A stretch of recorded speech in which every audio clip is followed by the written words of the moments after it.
Hi there everyone, it's Misty here. Thank you so much for joining me today. So before we get into an update, I have a couple things. Number one, Rob asked when we were going to do our next video together. And I know that you guys have been wanting him to do a Q&A. So here's your chance to ask him whatever you want to ask him. I will say that I've left the discretion up to him to which questions he decides to answer, so that's going to be up to him. So feel free to ask what you want, but I can't promise you that your question will be answered. Okay? Okay. Second of all, in this video, I'm going to be talking about my weight. I'm going to be talking about grief and loss of a loved one and how that affects my eating. I'm going to be talking about like the next 3 weeks of my life, of our lives, I guess, is going to be very, very challenging. So we're going to get into that, and I have some updates to share. So yeah, let's just get right to it. Okay, so I actually filmed this yesterday, but it was a hot mess express. And I'm not going to say this one isn't going to be a hot mess express, but I think I have my thoughts together a little bit better. So, the last time I saw you, I believe it was on the 22nd of September. The 23rd, I had a doctor's appointment with my primary care physician, and on the 24th, I had a rhizotomy. On the 23rd, I went and saw my doctor, and I told him about how I felt on the Ozempic, especially with the increased dose, and how I really wanted to see a cardiologist because I was concerned that I felt like I did when I was on Fen-Phen, and I think I mentioned that I have a small mitral valve damage, but I took Fen-Phen 25 years ago. I've been out of high school 25 years, and I was a senior in high school when I took it. So it's time to look at the ticker, you know what I mean? And it's been 13 years since 14 years since I had the echocardiogram that got me the tiny little settlement that I got. I think I got like $2,000 in the class action lawsuit. So a little bit of damage, but I just want to make sure because, anyway, we'll talk about that in a second. So that was fine. I did talk to him about my concerns about my iron because it was high again. And he was like, I said, I know you tested me for the genetic whatever it's called. Hematoma. Jesus, Misty. What's it called? How come I could say it before and I can't say it now? Anyway, we did the blood work for the gene, and I didn't have that.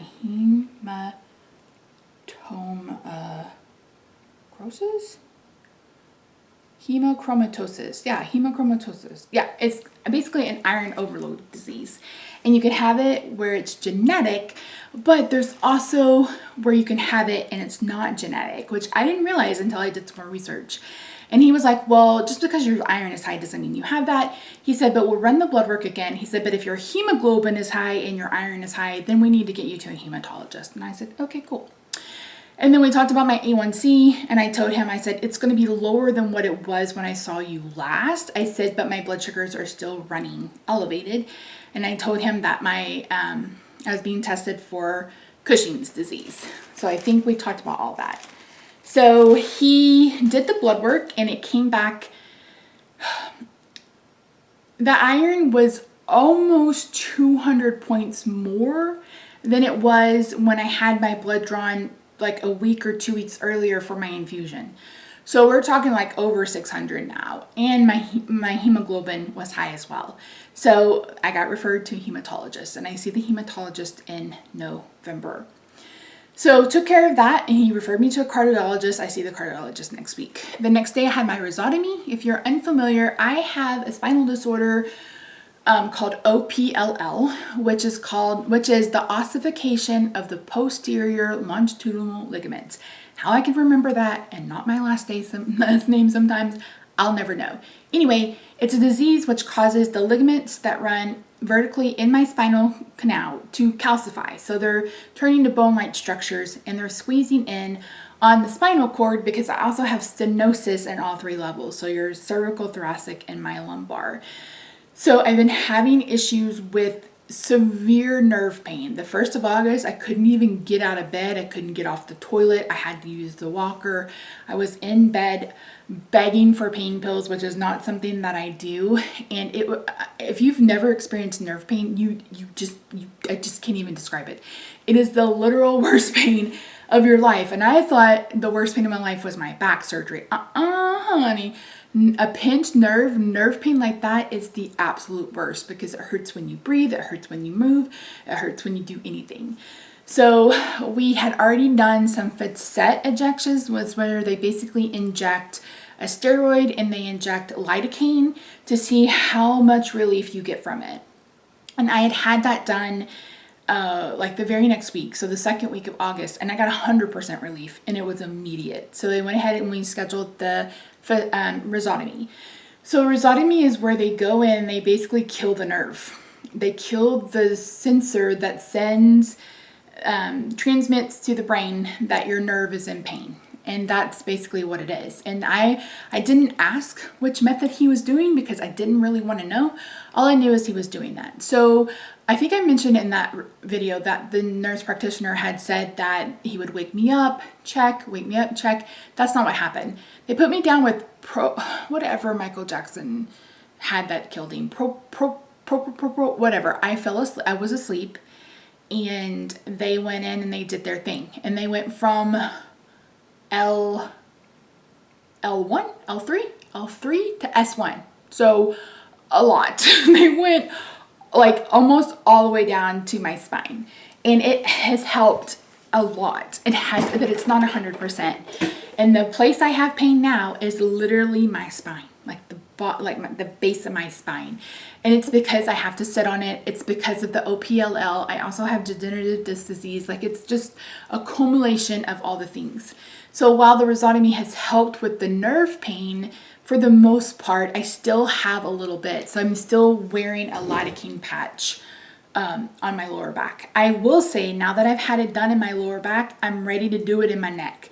And I see her next week and I'm going to be like, let's get the neck done. And then hopefully that will be okay. He said it would take 2, sometimes 3 weeks for it to, for you to feel it. And I would agree with that assessment, probably 2.5 weeks. There was really no pain from that procedure. The only issue I had was kind of like the injection sites. They put like Band-Aids and huge bandage all over it. I'm highly allergic to adhesive. So my skin breaks down real quick. So it was painful to remove all that bullshit. But other than that, I didn't feel any pain. The hardest part was getting an IV. The woman wouldn't go in my elbow, and I understand now because I had to lay with my arms like this, but she went in here. So I had a big old bruise, and yeah, but that's done. It was effective. I'm ready to do it in my neck. The reason why I went with my lower back first is number one, it was acute. Like that's where my pain had been. I sit on it, like I'm sitting all the time. So there's a lot of pressure. When it's on my neck, you know, I can just make sure I'm not putting my head down or I'm looking straight forward. Like sometimes I can fix that a little bit with my posture, but now that this is taken care of, it's like, okay, let's do the neck. And I've had 3 facet injections in my neck. I've had 2 on the left, 1 on the right. So I may have to get another one and then we can get the rhizotomy. So we'll see. Oh, so that was the end of September. Like that was like the 23rd and 24th. So the following couple of weeks, I went into a really bad depressive episode. And I'm such a dodo bird sometimes. Like I don't even know what's wrong with me. So my grandmother passed away on October 13th in 2000. So it's been 21 years. And every single fucking year at the end of September, I get depressed. And it takes me a week to 2 weeks to realize what the hell is going on. I'm like, oh crap, it's the anniversary. So it's like my subconscious is on point, ready to be depressed. But my conscious, like it takes me a while for me to realize what the heck is really just going on. So that was a struggle. You guys know, if you follow me for a while, you know I don't have any kind of relationship with my birth mother. She was there when I was growing up, and I cut her out of my life about 7, maybe 8 years ago. Zero regrets, by the way. She's a classic narcissist, and yeah, that was toxic. But my grandmother was really my mother figure. Like my grandmother, and I can remember telling somebody that like in 7th grade. If my mom died, I'd be sad, but if my grandmother died, I would be lost. And that's kind of true. She's been gone half my life now. I mean, I'm 43, I'm about to be 44. So it's really, really hard. But grief, as you know, if you're someone who's lost someone like that, it can be really fickle. I mean, you can be fine and then you can not be fine. And that's kind of how this time of year is for me. And why I don't remember that, I feel like I need to set something on my calendar and be like, are you depressed? It's grief. So, and I don't mean to make light out of it but it's just like, I mean, if I don't, I'm going to cry, and I don't want to cry and ruin this pretty makeup, although this is the last video I'm filming today. Anywho, I'm getting off track. So yeah, after I had my cortisol test, which that came back fine, I don't have Cushing's. We were messaging back and forth. I was messaging back and forth with my doctor. I was like, okay, what's next? I said, because my blood sugars are still elevated. You know, I'm still eating. I'm basically fasting. I'm doing 1 meal a day. And my weight hasn't come down. I'm at 356 and my blood sugars haven't come down. Like the lowest my blood sugar has been was like 127. And that was one time. Sorry, my lower back is sitting. Speaking of my lower back, I've been sitting in this chair and it's very padded, but it's not the most comfortable. I need a drink. So, and that's when she mentioned that we would talk about possibly upping the dose. So we'll get there. So anyway, since my blood sugar was already high and I was already like really struggling emotionally, I told Rob, I was like, you know what? I'm going to give myself permission to emotionally eat for the next 5 days. So I started on a Wednesday and I ate until Friday. Or Sunday, I had tamales. What did I have? I had tamales. I had mostly Mexican food, I think. I think we had pizza one day. So I allowed myself to emotionally eat. Now I wasn't binging because that has been an issue for me in the past. So this wasn't binging. I wasn't overeating. I wasn't eating, you know, way more than I should have at the time. I was just not eating low carb. I wasn't following, you know, my way of eating or whatever. And did it make me feel better? No. In the long term, no. In that moment, yeah, because growing up, when something happened, my grandmother's love language was food, and she would feed me. If my mom yelled at me, she'd feed me. If she didn't eat all of her food, it'd go on my plate. Like her love language was food, and she fed me. And in fact, until we moved into her, I was an average sized kid. But we moved in with her when I was 5. It had to be 5 because it was right before kindergarten. And that's really when my weight started to balloon. I mean, not only because if you grow up like in the Midwest or the South, especially the South, everything was fried. Everything had bacon grease in it. We would have potatoes and corn. We would have potatoes and beans. We had potatoes with every meal. Everything was fried. Like, it was very rare that we would, like, having a salad was a huge deal. And it would be this big, huge salad. But we had salads like maybe once every 3 weeks. Not 3 weeks, 3 or 4 months. And then towards the end, we were barely surviving on commodities. So there just wasn't any that's why I've been so focused the last few years on eating intuitively, because as a kid I completely lost my on and off button. Whatever the signal to tell me that I'm full is completely gone because I was just fed. I was fed. So all of that to say, it was a rough couple of weeks. It was a rough couple of weeks, and I feel a bit better. And I did it just those 5 days. I'm like, I'm going to do it these 5 days. And those are the 5 days that I did it. And I have been pretty low no carb since then. And like I said, I've been doing 1 meal a day. So that has been, I'm still really frustrated. I'm still really frustrated that, like, whatever is going on is not showing up in the blood work, right? It's not showing up in the blood work. But we all have to agree that there's something there. and I don't know what it is. So the next 3 weeks are going to be really, really challenging, starting next Tuesday. So next Tuesday, I think, is the 26th. On that day, I see the cardiologist. On Thursday, I see the endocrinologist, and I see my pain management doctor. The week after that, which is the week of November 1st, I should be starting IVIG. Oy, so that has been a hot mess express. I think I told you guys in that update video that I hadn't heard back from a neurologist and I didn't understand what was going on. It'd been like 6 weeks. Well, they sent it, and the people they sent it to never got in contact with me. So they rushed it through. I literally got a call the next day from I think it's called Optimum Infusion. I think they're based out of Irving. I don't really know. So it was finally approved, and now we're just waiting for her to get nurses. So my loading dose and IVIG, I don't know how to explain it. You're gonna have to Google it. It's some kind of blood product and basically antibodies. And my loading dose will be 4 days in a row. That means 4 IVs in a row. And then the infusion will be between 3 up to 5 or 6 hours. And the reason why she said it that way is because my neurologist already has me at a low infusion rate. But if I start to, like if I have a headache or I start to get nauseous, they'll slow it down even more. So that is going to be 4 days of, I don't know. Like, it's completely unknown to me. Like, I get my infusion at the rheumatologist, and it's not anything that involved. So they do come to the house, which is good because they're all the way out in Irving, and that is like a hike. It's not very many miles away, but Dallas traffic, that is a hike. And I don't want Rob to have to take me because the loading dose is 4 days.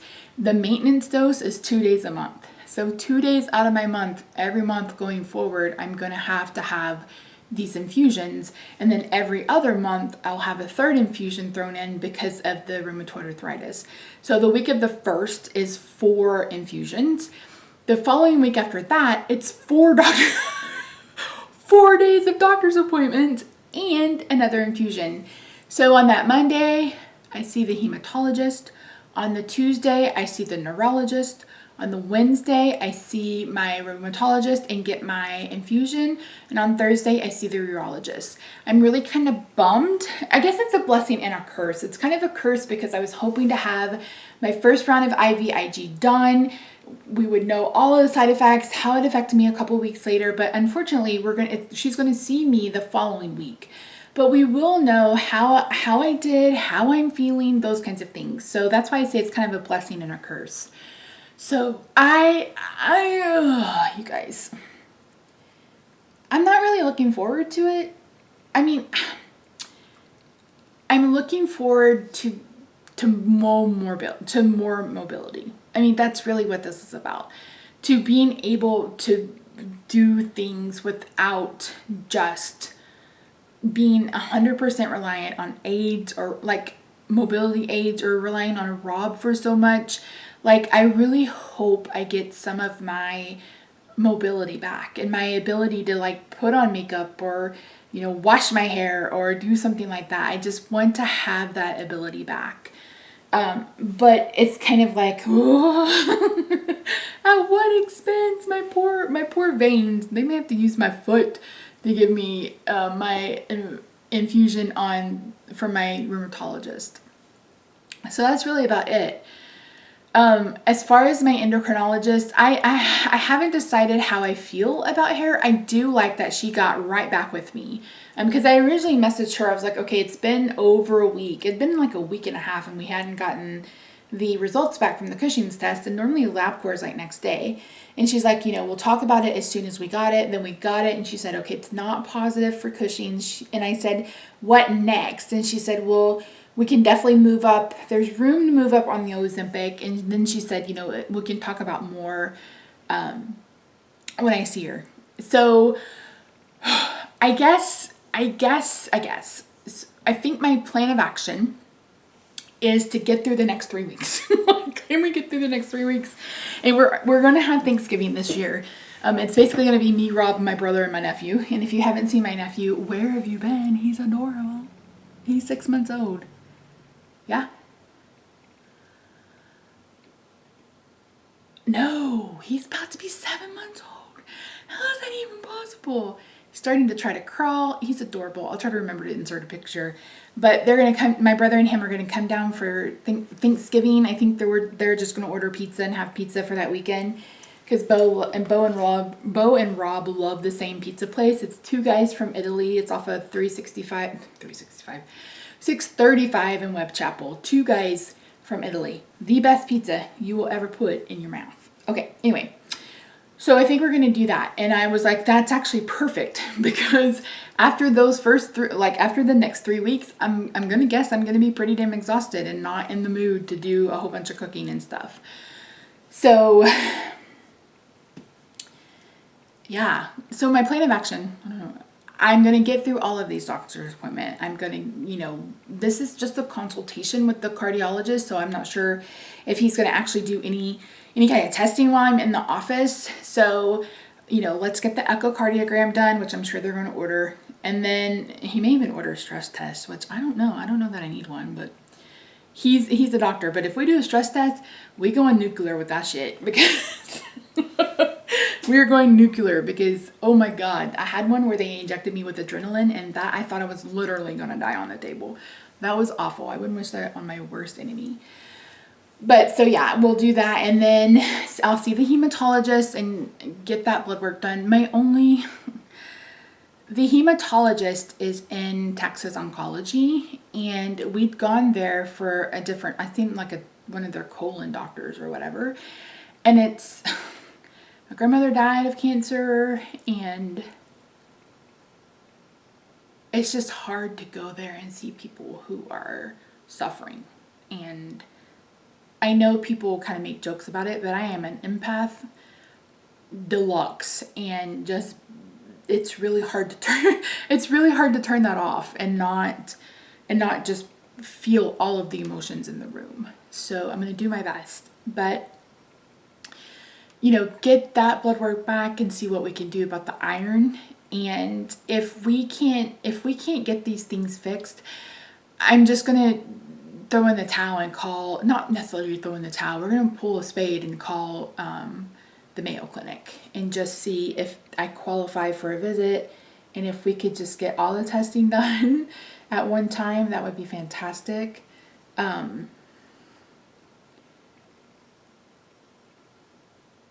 You guys know, those of you who've been with me, all of 2017, I was like, I know my body, something's not right. I know my body, something's not right. I know my body, something's not right. And I'm right there again. I know my body, something isn't right. There is something not right. I can fast for 21 days, drinking only water, and my blood sugar barely came down. There is something, I don't know if I have cancer. I don't know if I have a tumor. I don't know what is the matter, but we're not finding it. Something is wrong, and we have to get to the bottom of it, because I don't want to just throw medicine at everything. I don't want that. I don't want to just be on a ton of medication and not get to the root of the issue. That is why I've refused to go back on insulin. I'm like, I'm not injecting insulin into my body when my problem is I'm sensitive. I'm resisting the insulin my body makes. Why would I put more insulin in that? And I said, plus I will just gain all my fucking weight back. And we've been there, done that. Been there, done that. Got the t-shirt. Don't need to know. So yeah, and that's why I haven't been online very much. And I had hand surgery. I didn't even talk about that. My hand is better. There's my little scar. I do still deal with some swelling. You guys can never tell. To me, these fingers look long and slim and beautiful, and these look a little swollen. They are still a little swollen, and I got makeup all over my hand. But, I had spent the last couple of weeks of August trying to film ahead for my Jolly Fit Elf channel. So, while I was off for a month and couldn't use my hand, that I would have something to watch. And I feel like I need to do that again, because I have no idea what that week of IVIG is going to entail or how I'm going to feel. The nurse did say that I will have the ability to get up and move around. I'll either have a IV rolly cart, or they have those bags that you can put it in. She said I will be able to be mobile, but I'm just going to be planning on being in the bed at least for the first day until we see how I feel and how it's going to go. I have to pre-medicate with Zyrtec and Zofran, which is an anti-nausea medicine. Like, I have to overhydrate. She's like, you've got to hydrate. And she's like, you've got to, even if you're not thirsty, she's like, you need to drink water, because that's one of the issues, is that you can become really dehydrated. And my neurologist already, like, she ordered like some astronomical IV of saline to help keep me hydrated. So the next week and a half, it's going to be just me chugging water all day. So yeah, that's it. But thank you so much for joining me today. I really appreciate all of you that still reach out and want to know how I'm doing and how things are going. If you're new and you came here from Wes's Shout Out, thanks so much for joining me. I really do appreciate you. When I'm depressed, I'm a turtle. Like, I'm a turtle, or even an ostrich. I just want to burrow into the sand and not talk to anybody, not see anybody. I just want to wallow. Like, let me just wallow in my own misery and not have to involve other people, which I know, like, it's just how I deal with my depression. It's just how I deal with my depression and my grief. And I know now that, like I said, when the minute it clicks and I'm like, Misty, the date, then I feel so much better, and I know that I can get over that hurdle. But it's just that month, those last 2 weeks leading up to the day, that it's just really, really hard for me to get past it. But I'm feeling much better. So again, if you have any questions for Mr. Burundi, I call him Roberto Burundi, which I don't know if you guys watch Eddie Izzard. Is it Izzard or Izzard? His Dress to Kill, Dress to Thrill comedy show is hilarious, and I quote it on the regular. So that's where I got Burundi from, and call him Roberto Burundi. Anyway, if you have any questions for him, like I said, I will let him decide what he feels comfortable answering and what he doesn't feel comfortable answering. We'll talk about what I feel like he could answer or what I don't think I want him to answer. So feel free to ask what you want to ask, but I can't promise you that what you ask will be answered. But anyway, I love you guys so, so much. I will probably not see you guys until, I may vlog my IVIG, but I know the video won't go up until the next week. And the question and answer video probably won't go up until the 1st of December.